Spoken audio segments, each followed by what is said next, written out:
It has been over 2.5 years since the Wanted's Tom Parker died from a brain tumour at the age of just 33.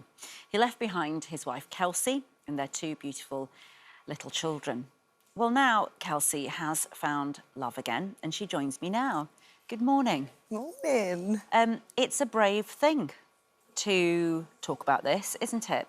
But you have been so open, and I know that's partly for yourself and partly for others, isn't it? It's finding a community, because you're in such a unique, and you know, there aren't many people who can understand what it's like to be widowed in their early 30s. No, I don't think there's anyone that can really understand. Like, I have built this community online and I am doing it for them because really what I've learned is there's no wrong or right way to grieve. And, you know, we all talk about time. When's the right time? When should I move on? When should I do this?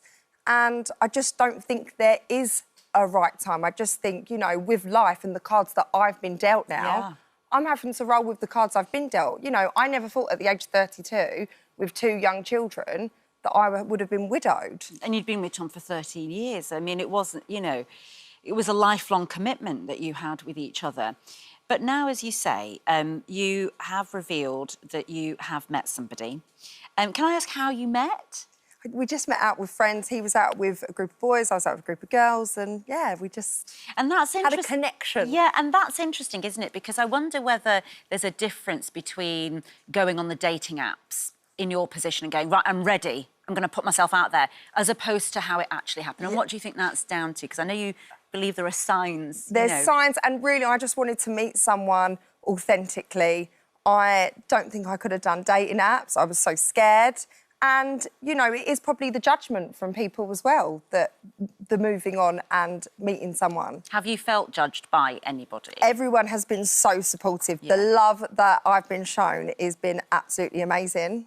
And what I think is really remarkable about you is that you talk about how everyone deserves to find happiness.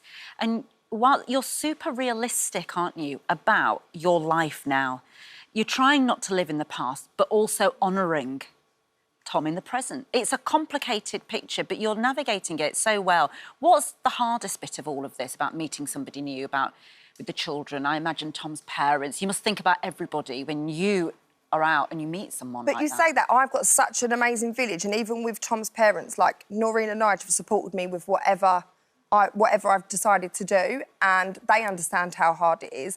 And, you know, for us at home, Tom is so alive in our house. We talk about Tom every single day. You know, for my children, they're still babies. We're still processing it every day. Yeah. Why did their dad get a brain tumour? Why did this happen to us? Yeah. So, you know, these conversations are never going to go away. We're still dealing with the conversations. And how has it changed your life to meet somebody? Is his name Will? Should we give him a name? Will. Let's give him a name. Let's give him Will. Good morning, Will, if you're watching. I'm sure he is.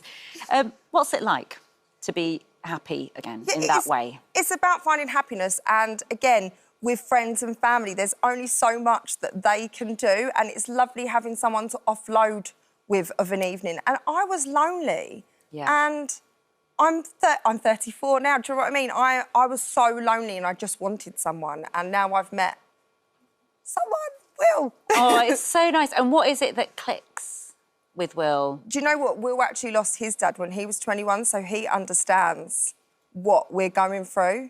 There's a maturity there that only life experience can give you sometimes, sadly. And also, we've only got one life. Like, let's live it to the full. Yeah.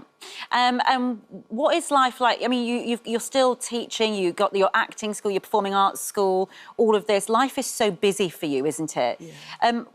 You must still have, obviously, bad days and good days, I'm assuming. Yeah, like, it's just... Because people might think, she's met someone new, she's moved on, but actually you're still grieving and still moving on. It's still dreading, like, Christmas. You know, there's... we'll have Tom's anniversary in March. There's so much that we go through. Even the kids, they started a new school. It's sharing them experiences with Tom, being like, am I doing the right thing? Like, I haven't got him to talk to anymore. It's so hard. And, you know, life is just not that cut and dried. Do you know what I mean? That people see it from the outside going, oh, she's moved on. Like, we are evolving and developing all the time as people. So I'm now navigating my life, which I never thought would be my life. You know, I thought I had I had my husband, 2 children. I had the perfect life. Tom was a pop star. You know, who wouldn't want to be with a pop star? And, you know, my life has been flipped upside down, and I wouldn't wish it upon anyone. So I just think as well, a little less judgment, a little more kindness. You've not lived you've not walked a day in my shoes. No. Well, I can't think of anybody who would say anything, have a bad word to say about you. You are remarkable, Thank you actually. so much. And we wish you all the best. It is really brave, actually, because you know that social media isn't always kind.